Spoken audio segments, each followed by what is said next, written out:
Hello, ladies and gentlemen. We're back in TerraTech. I haven't done much with TerraTech before. It's one of those building games. It's always a bit hard to make entertaining videos for. So the thing that I'm basically going to do is every now and then I'm probably going to go back and show you some of the text because I have quite a few texts. And also the thing, being able to name things has made things a lot easier. Oh, it's just turned to night. This area is about to get laggy as balls, and I will show you the why in a minute. This is what I've called my spider transport. It's all venture stuff. It's all just spider tank for obvious reasons. This is my main base. It has the main power pylon made out of Geocorp stuff, a bunch of things. It basically will never run out of power.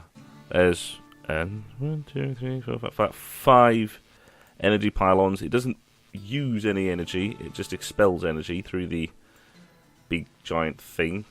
You got all the fabricators minus the venture one. That's always been the big pain in the arse thing, because I like building stuff in this campaign mode because restrictions are sort of the birth of creativity.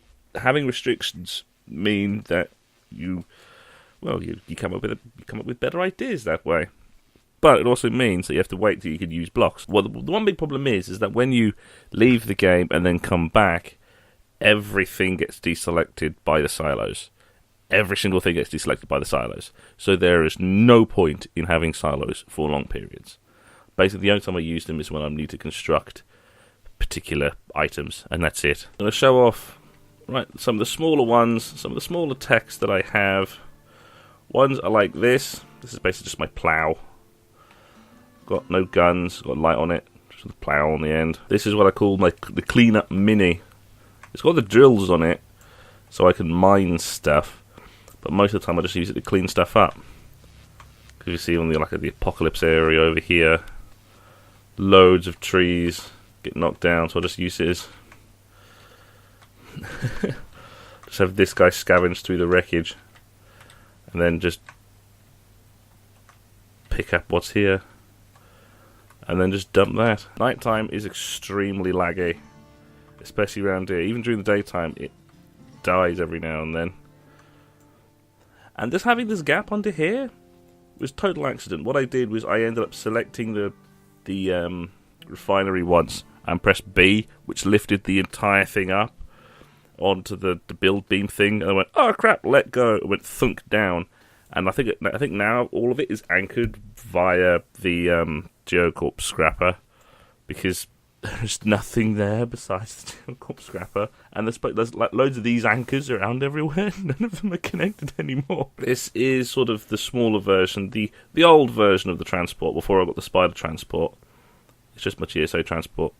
I almost call it the transport mini or the tick. It's got the 6 legs rather than the 8. But yeah, you can see the difference. That one's very maneuverable and very fast. This one's a lot more stable, but it's slower, smaller. And the next big constructions we have after my mine, after my refinery, is the headquarters. Big, giant, tall, fuck-off building. I always build one of these when I first start, mainly because it's a big, giant thing that sticks out well above the trees, so you can see it at distance. So you can always find your way back to the main base. So I always build a giant pylon thing. And it's armed to the teeth. This was my my general-purpose tank. You better die before the spider does.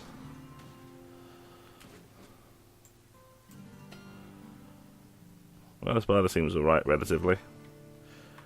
Yeah, general purpose tank. I always have a tank that's kind of like this, armed to the teeth, but still capable of carrying a solar panel thing, so I can charge it, and black hole storage, so I can just go off, shoot shit, and come back with a ton of resources. And then the other thing that I have is this. This I built as my fixing station. It's just basically just 2 walls with all sort of the engineering-y bits, some healing things, other things like that. And in it, as has been in for a while, is my first artillery unit. Made this one as my first artillery. It's basically got a lot of the 50-pound cannons on, and then just... yeah, it's fun. This was my first proper screw you sort of thing, because the main thing is that you turn it to the side like that, and then you have the entire side cannon just fire off. It basically goes ting ting ting ting ting ting ting ting ting ting. It's great, but I have better vehicles than that. I had to stick wheels right here on the side so it can go over the hills. Before we go back to the flying headquarters, this is basically my main headquarters. It's the refinery. It's next to a GSO next to a trading station. It's the main refinery. This is where I started. All that stuff. But I have expanded out, as you obviously saw. But one way that I expanded was partly through this. This is essentially a power terminal. It's a big, long... it's got a couple of batteries on it, but it's basically a power line system. This is basically just a power line terminal, and it goes... basically, this gets powered by a couple of batteries by the main power plant that's somewhere over there. I purposely gave it a small one, so it only went to that battery. I hope it goes like that. There was a small cock-up where that got destroyed. I accidentally pulled the battery out and the entire thing collapsed. The anchoring system in this is still a bit skew-if, and that is a pain in the arse with bases, because at times you can pull out a block and then the entire base falls apart. At times it's a giant pain in the arse. But the way that the power gets beamed through is through this power line system. All of the pylons are this, alternatively. So you have a shield generator, a health generator, 2 sets of batteries, a mounted gun on a rotating platform, and a power push thing. All of them are like that. It's just every alternate one faces the other direction. So you have a turret facing this way with the gun facing that way. That one, the turret supposed to point that way, and the gun points this way. Mainly just so it's evenly protected a lot of the time, and it works. It's, as you can tell by the random debris that is everywhere, because it's powered via... the early ones have those mainly just to get power on the system quicker. Powered by my solar plant. The solar plant has got a ton of guns on it. I had to stick a ton of guns on it, but you can tell where the batteries are. That's armoured to buggery and a ton of guns on it. I always want to make sure that I can see the batteries, or at least see the power line for the batteries, so I can actually see how much power the thing's got. But yeah, this basically means that that base has infinite power. I am eventually going to expand it down to my second base, because that base over there is my main headquarters and refinery. Over here is ballistics and rockets. And also my airport as well, actually. The only reason I went to this place is because it's flat. I originally envisioned it to be a speed area, hence why I got things like this. And why there's this wall here. This is supposed to be a speed wall. Like, line it up there and shoot it off and things like that. This is the main area headquarters. It's got its own power lines and various lights, various guns. It can protect itself. And over here are the hangars. Literally hangars. I made hangars. This one used to hold a jet-propelled car. It was literally just some venture blocks with 4 venture wheels and a rocket on it, and that was basically it. But it didn't really... it got blown up. So I have what I call is the... well, it's another clean-up vehicle, but it's basically just it picks up the resource detritus that usually ends up in the area and Because this area doesn't have a refinery, I just plop that round there and fit it in there. This is the basic plane. I tried to remember the plane design from the first time I played, when you used to find the aeroplane to get the aeroplane parts. I tried to remember the design, and I think this is it, with the modification that I would usually do to it, like the backwards wheels and things like that, to give it a little extra lift. Here is my rocket platform. Ignore that big thing on the side there, I'll get to that. This is my rocket platform. Where that black hole storage goes is supposed to be where... it's supposed to be where rockets would go before they fly off and things. But, as I said before, the anchoring system is a piece of bollocks. Park it up over here and talk about my smaller handy purpose mechs. Techs. This one is what I call Sniper. It's just a railgun on wheels. That's basically it with a radar. It's basically that. But you can literally use this as a sniper. There's ways. See that tank over there? Because you can see, if you zoom in like that, you can see through it like that. Right. Aim. Right, you in range? Yes, you're in range. Ah, you're not in range. There we go. Oh god, shoot him, Don't destroy my planes. There's a couple of planes that don't have hangars yet. Well, that was a bit of a mistake. Are you wandering off again? That's also another pain in the arse thing. Some of these things, do they just wander off? Stop. You have to like press left and right, because if you just press forward, it just starts going forwards, and if you press back. This is my... Remember that grey tank from before? That was supposed to be the general purpose thing that carried the SCU storage and things. This is basically the Mark II. Partly so I can deploy power, stop, and deploy SCU storage. But some of my more favourite ones are my artillery. Oh, what happened to my other artillery? Oh no! Did the other artillery... Oh Jesus! Did the other artillery one get destroyed? Because this is what I call, in a very gamey reference, this is my V2 launcher. If you played the old RTS game Red Alert, you will get that reference, because there's one of the Soviet units you can get in that game is the V2 launcher, and it is fucking great, because it is basically a one-hit kill to all infantry, because it fires off a rocket quite reasonably slowly-ish, and then blows everything the hell up. It's really fun, because this one can basically just go off and then just fire another one. And the one I was complaining about that got destroyed was what I called my ICBM. As you may have noticed, in my... Now to talk about the big guy. This is my APOC tank. This is my Apocalypse tank. It is a beast. And it's pretty... Well, this is basically the APOC tank Mark 1. Mainly because these guns got very quickly outclassed by the big rocket launchers and flying.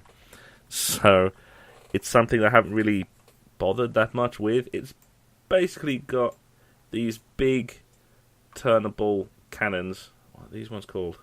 The Hawkeye cannon turrets. And a bunch of these Big Bertha turrets at the front for a much shorter range. And the only reason I stuck these guns on the back is because fighting Venture things ended up being a giant pain in the arse, because the Venture things just came around and shoot you in the arse, and I can't turn quick enough and they can't destroy me, because I have, I think at last count, a total of 17 Geo batteries on this thing. This thing can basically sustain on its own power for several in-game days. And it can basically just go into a war zone, blow everything up, and just walk away and still have enough power. It's great. This thing is designed to be the final word in sort of war machines. Hence the reason why it's relatively slow. And there's a little divot here is where it's supposed to go. But the one problem with these little divots and the way that the tanks, the way that the techs are sort of stored in the memory, is that everything's kind of relative. That's the reason why these hangars, well, you see here, the planes stick out the hangars, because they're not, the way they spawn, they kind of collide with the physics objects, and so they end up coming out, they end up falling out, which is a giant pain in the arse. And while we're talking about aircraft, this is my main aircraft, which is I call my Venture Bomber, mainly because all of it is Venture supplies, minus the 4 rocket pods underneath, and a couple of extra boosties. Yeah, this is relatively good. It's very short runway. It works quite well. It's quite maneuverable.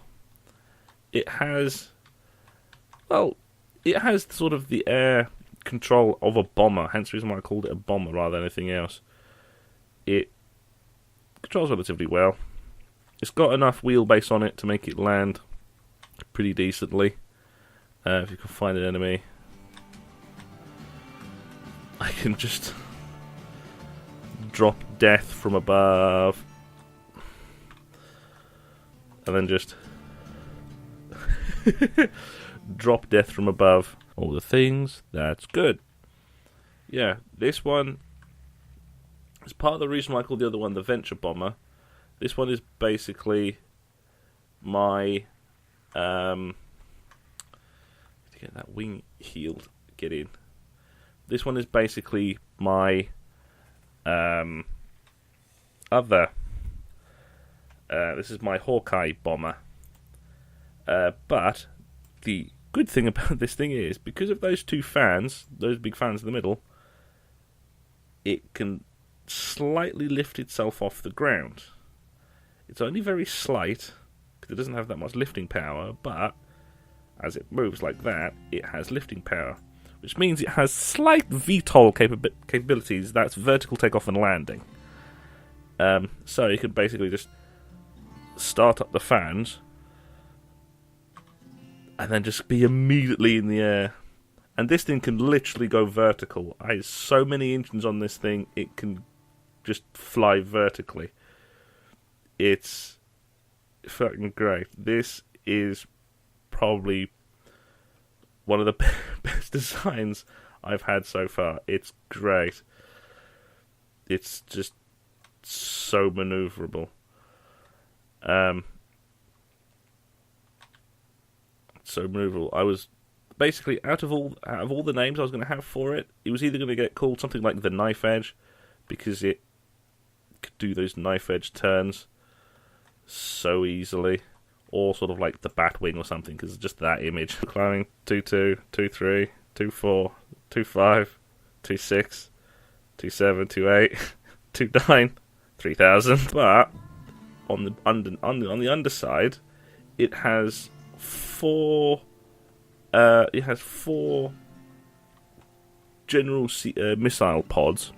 So it's the small, it's the small 2-block ones, like the big ICBM ones.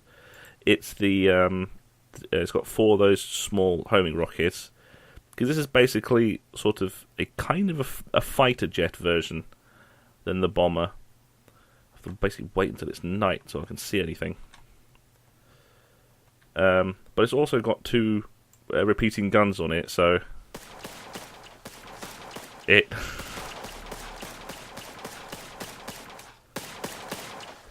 great. There is a secret this way, because there's a base not on the map. Don't know why it doesn't come on the map until you get really close. I think it might just be because there's so many techs. I think at last count there's about 50 techs, all in sort of just in those 2 base areas. There's another base way out somewhere in the desert next to one of those giant stone monument things, which is It's basically just a thermal generator and a resource chute cellar, and that's basically it. But there's this. There's a reason why this is my hidden base. It's got a fair few guns on it as well. You can tell it's a security protocol thing. And it's basically just a giant platform for me Helicarrier. I actually bothered to make a Helicarrier. And it's a proper Helicarrier as well. And it's fully flyable. And it's probably the only time where you can actually have a tech on another tech without the physics breaking. It's going to catch, and as it's perfectly flat ground, it can take off and land perfectly well. Landing is a pain in the arse because there is no sort of, you can't hold an altitude, and you can't.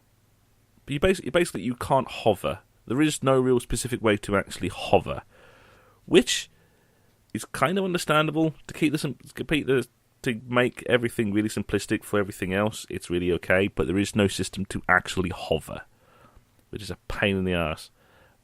But that doesn't mean that you can't build one. So it's basically I still made a Helicarrier.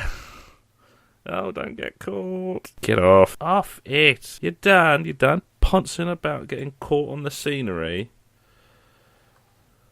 Yeah, it has a few wheels, but the wheels don't work on other techs. The techs on tech, the wheels on other techs don't have any friction. They just spin and they don't do anything, which is a pain in the ass. Because if it's in another tech, it counts like it's flying, which should be really fun. It's like basically just stick a rocket propelled. Because I was always very, very tempted to stick a small plane or a small glider thing and attach it to a rocket and basically fire the rocket and then detach the rocket. But like I said before, detaching sort of AI or detaching stuff from other stuff, it's bitchy and complaining. But there's still, those bugs still never went away. They've always been there, and it's always been a pain in my ass.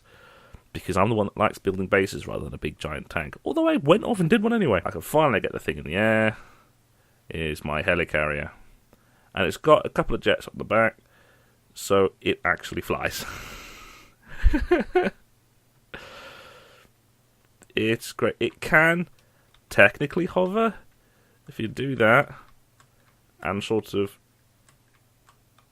thread the throttle, but you have a tendency to lose altitude because you don't end up, because you have to keep the propeller spinning, but try and not give it too much boost, because if you just give it too much boost, it just starts flying. It's got I found a geostabilizer on there. So it stabilizes. Oh, while I'm in the area, I can show. That's the other base. Just a thing, black hole storage and a refinery next to a scrapper, and that's basically it. No, not a scrapper, a geothermal. Oh, fine. Sync yourself up. That's the one pain in the ass thing about having the geostabilizer on here. Is that it has to take it takes a moment for it to stabilize. So if you just thread the engine like that and then just keep the engine spinning, it counts it every single time as you're like trying to land and then you're landing, then not landing, then landing, then not landing, and so the geostabilizer freaks the fuck out sometimes. Right. Oh god. Fly. Another pass because someone decided to interrupt. Because this just has no hover mode. It's just geostabilizer. I want to turn. Let me turn. Are you done? You caught the other way. Thank you. Right. Right, I've killed off a lot of the speed.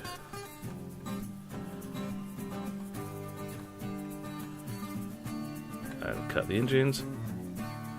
Oh, bloody almost. Just a slight hop in. It's not perfect. Yeah, but you can get in easily enough.